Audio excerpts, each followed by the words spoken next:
Hey everyone, I'm back with another Sportsnet Digital Dose. Breaking news coming from the NHL right now. The Toronto Maple Leafs have fired their general manager, Brian Burke.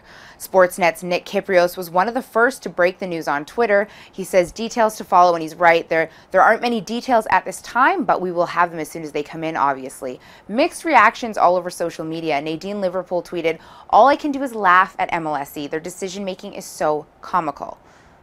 Jacob Robinson wrote, either Brian Burke got into it with ownership or they have someone lined up already to take his place. Weird timing one way or the other.